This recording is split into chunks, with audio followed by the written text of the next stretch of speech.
First Samuel is set at one of the most crucial periods of Israelite history, that time of transition between the era of the judges and the era of the kings.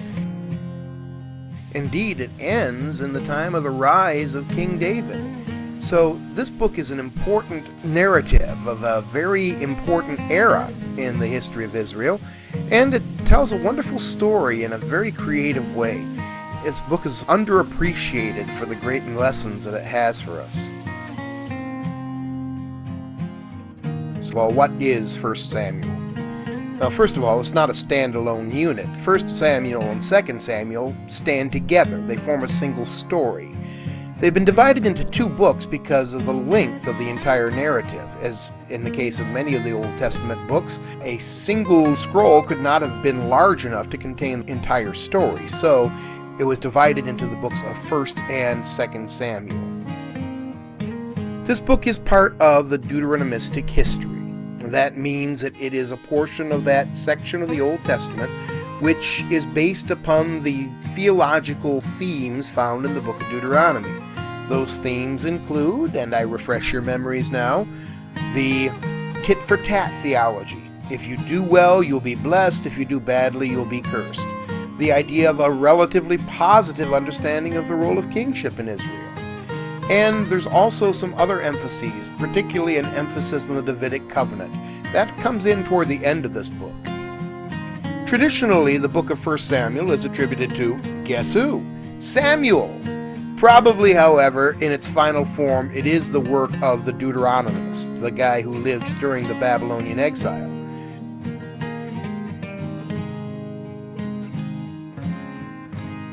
Now, the story of Samuel begins in a rather touching way. We have a lady who is barren.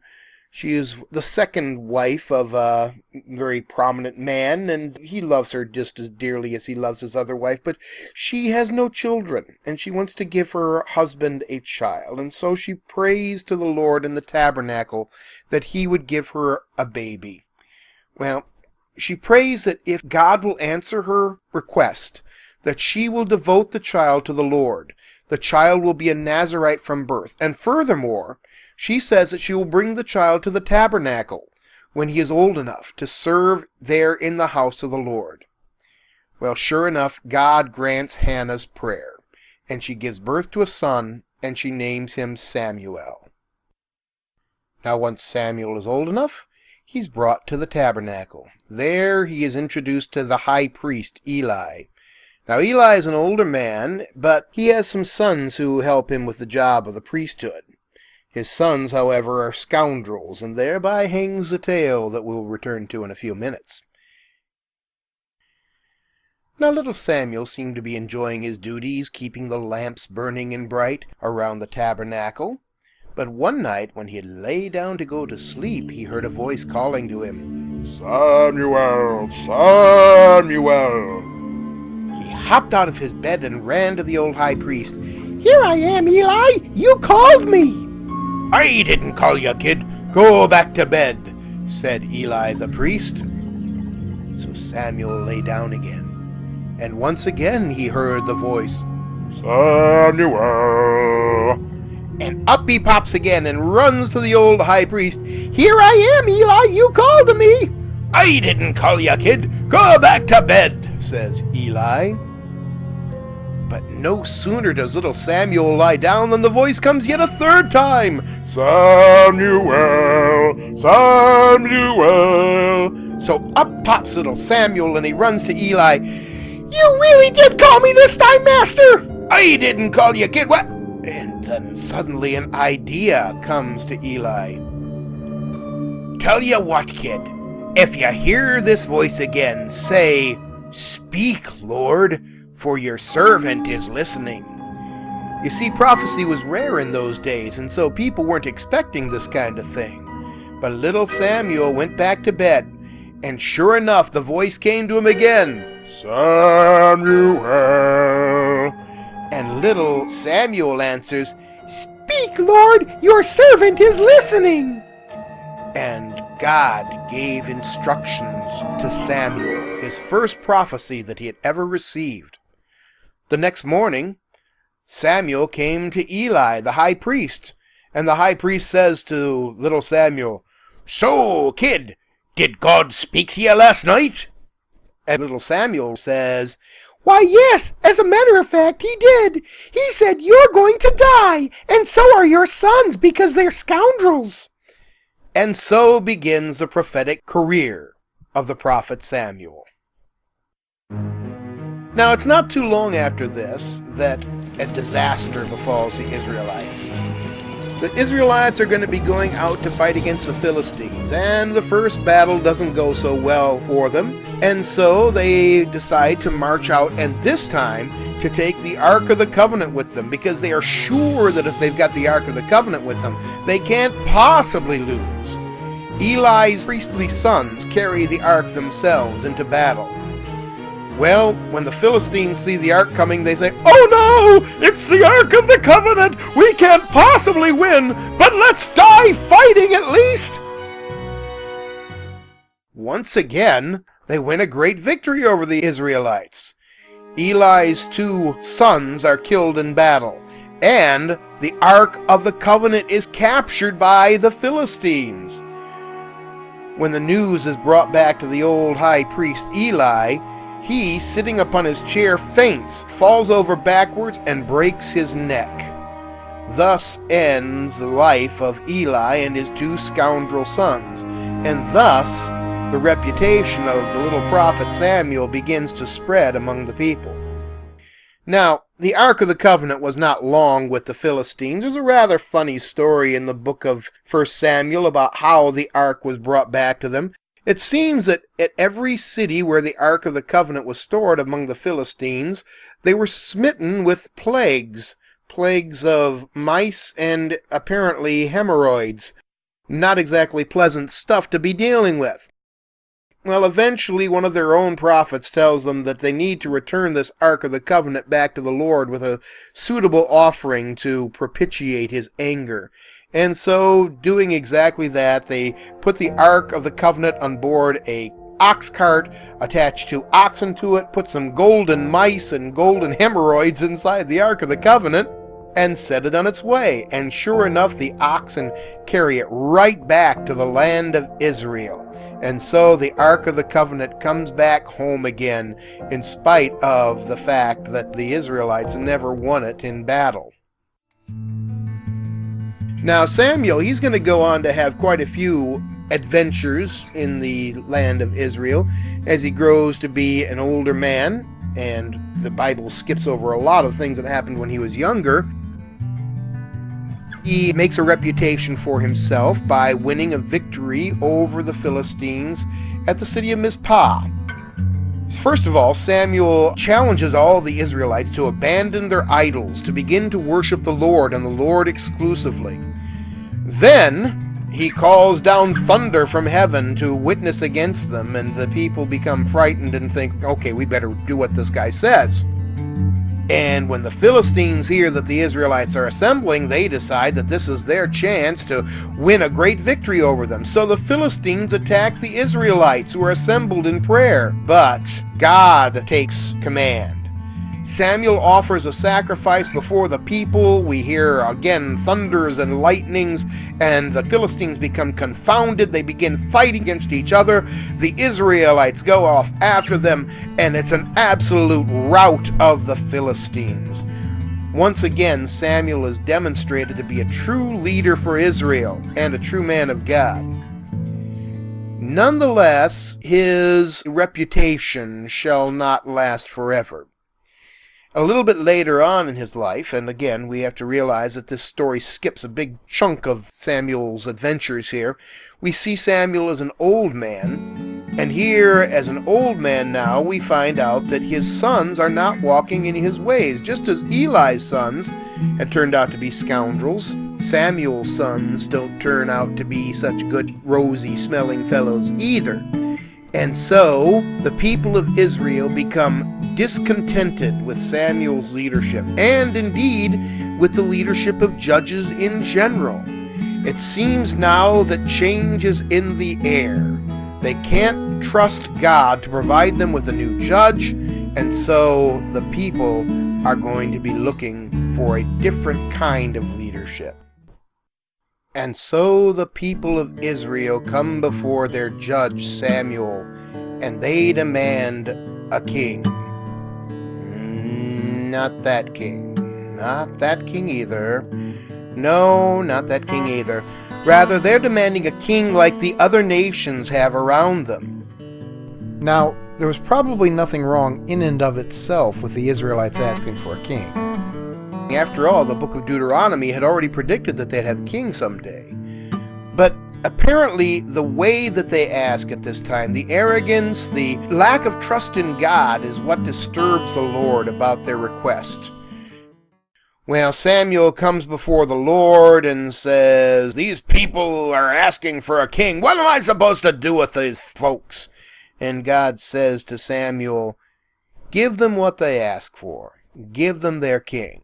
But warn them. Warn them about the nasty things that a king will do to them."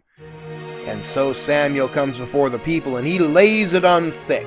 Tells them about how the kings will tax them and oppress them and steal their women and make their daughters part of his harem and all these kinds of horrible things. But the people say, "We don't care! We want a king!" And so Samuel accedes to their demands and says, "All right, you want a king? You'll have your king." Now the story switches to a kind of pastoral scene. There's a household, man named Kish, possibly with a little bit of wealth. He has some donkeys that have run away. Kish sends his son Saul to look for the lost donkeys. Saul is accompanied by a servant, and the two of them go looking for the animals. But they seem to be continually outwitted by the clever donkeys. Finally, the servant urges Saul to go and speak to the prophet Samuel at the city of Shiloh. Saul, rather reluctantly, finally agrees to go and speak to Samuel. Now, when Samuel and Saul meet, God speaks to Samuel and tells him, "This is the man I was telling you about. This is the man who will be king." So Samuel took Saul aside and he tells him that he is going to be made king. He anoints him and he gives him some instructions. He says when he leaves Samuel, he's going to meet a band of prophets, and then he'll be filled with the Spirit and changed into a new man. And sure enough, Saul meets this band of wandering prophets. Now, we're not quite sure what a wandering prophet was in those days, but that's kind of beside the point. He is filled with the Holy Spirit, and Saul becomes a different person. He becomes the leader of Israel. So he's been anointed as king. He's been filled with the Holy Spirit, but at this point he hasn't yet been recognized as king by the people. That's still to come. Back to Samuel. Samuel calls for a meeting at Mizpah, that traditional meeting place for the Israelite tribes. There he conducts a kind of demonstration for the people, telling them that they shall now see the man that God has chosen to be king. So they cast lots, selecting first between the tribe of Israel, and the tribe of Benjamin is taken by Lot. Then the family of Kish is selected, and finally Saul is named king of Israel. But when they go looking for Saul, they can't find the young man. Saul is reluctant to be king, and so he has hidden himself in some baggage. The people drag Saul out of his hiding place, and they stand him up in the middle of all the people, and the people all look up at Saul, and they think, "Wow, this man looks like a king." And then Samuel announces, "Look at the man whom God has chosen to be your king." And all the people call out, "Long live the king!" And so Saul is officially named the king of Israel. Now I should point out here a little irony regarding Saul's name. The name Saul, Saul, means requested in Hebrew. Probably Saul's parents had asked the Lord for a son, and the Lord had given them one, so they named him Saul. But now his name takes on a rather ironic tone, because the people had requested a king, and now God was giving them what they asked for, a king like all the nations had. Saul soon had an opportunity to demonstrate to the Israelites why he had been chosen to be king. A town in Israel was being besieged by the Ammonites. Saul, filled with the Holy Spirit, calls all of Israel's tribes together at Mizpah. Once again, they have a meeting. Saul leads the people in battle against the Ammonites. The enemy is defeated and driven away. All the people are pleased with their new king. Saul goes on, he wins a few more victories, and the people continue to be happy with Saul's valor and his performance as king as he leads them into battle after battle. However, Saul is doomed to failure, because soon a couple of incidents occur that lead God to reject him as king. The first happens at Gilgal. The Israelites have gathered to go fighting against the Philistines. Samuel had told Saul that he would arrive after 7 days to perform a sacrifice for the people, to consecrate them, and to get them ready to go out to battle. Saul waited for the 7 days, but Samuel didn't show. The Israelites were beginning to get restless. Some of them started to go back home again. Well, if nothing's happening here, they say. Saul's advisors warned Saul, "You better do something!" And so Saul took it upon himself to perform the sacrifice. So while Saul's in the middle of his sacrifice, who should show up but the prophet Samuel? Samuel, seeing Saul performing the duties that should have been done by a priest, became enraged. He tells Saul that because of his arrogance he would have the kingship taken away from him. Saul begged for forgiveness, and Samuel grudgingly accepted him sort of back into his graces.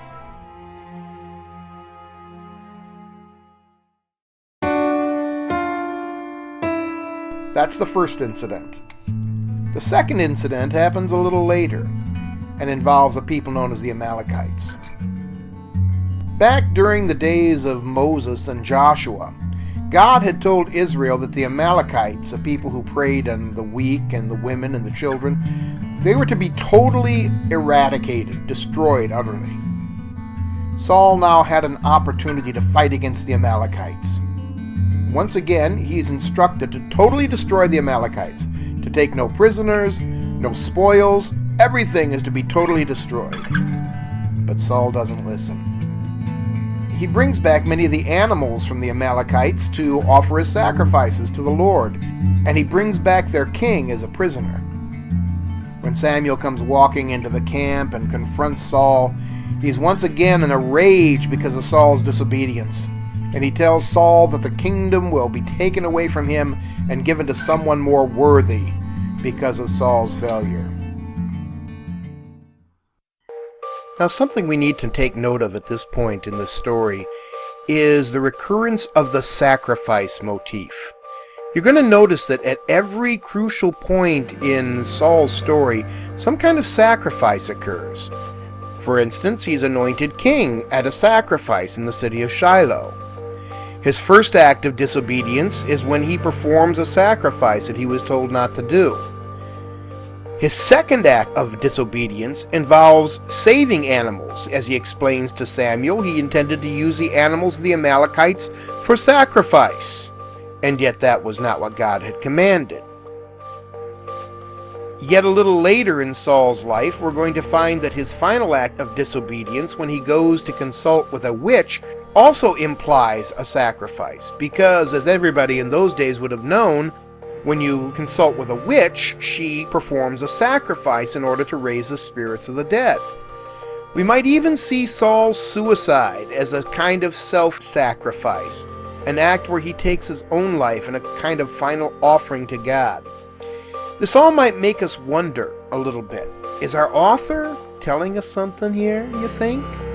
Maybe, in a way, Saul himself is a sacrifice, a sacrificial lamb, somebody whom God raised up to be king, but yet never really intended to succeed? One might well wonder if that isn't perhaps a lesson that this recurring motif is trying to drive home. At this point, the story of Saul begins to fade, and the story of David begins to take its place. God sent the prophet Samuel to the house of a man named Jesse to anoint David as Saul's successor.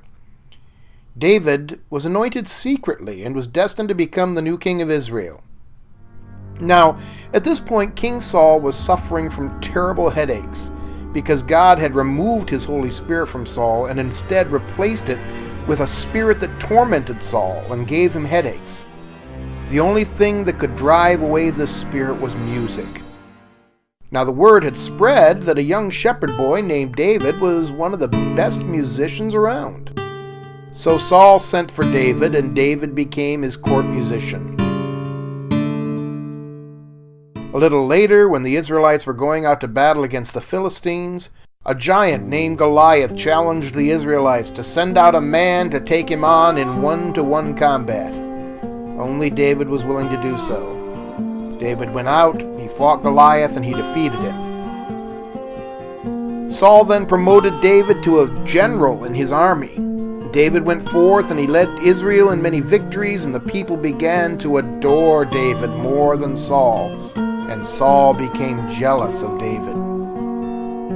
Saul began to pursue David, suspecting that David was after his throne, which might indeed have been the case.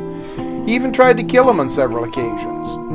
Much of the rest of the book of 1 Samuel is devoted to the struggle between Saul and David for the control of Israel. At times, Saul seems almost mad with jealousy. On a couple of occasions, David had an opportunity to kill Saul, but he spared him instead. Ironically, David ended up taking refuge with the Philistines to avoid Saul's wrath. Eventually, Saul made what would become his most tragic error. Near the end of his life, he went out to battle against the Philistines once more. By this time, the prophet Samuel was dead. Saul was seeking instructions for how to fight this battle, but God refused to answer him through the usual channels. And so Saul consulted a witch. Now, witchcraft was forbidden in Israel because witchcraft was almost always associated with some kind of pagan religion, particularly the cult of the dead. But Saul sought out the witch anyway. Saul asked the witch to raise for him the spirit of Samuel so he could seek his advice. The witch did indeed raise the spirit of Samuel, but Samuel informed Saul that because of his repeated disobedience to the commands of God, Saul was doomed to die in battle against the Philistines. Sure enough, the next day when they went out to battle, Saul was critically wounded. Knowing that he couldn't escape and not wanting to be taken by the Philistines, Saul asked a sword-bearer to take his sword and run him through with it, but the lad was too frightened to do so. And so Saul threw himself upon his own sword.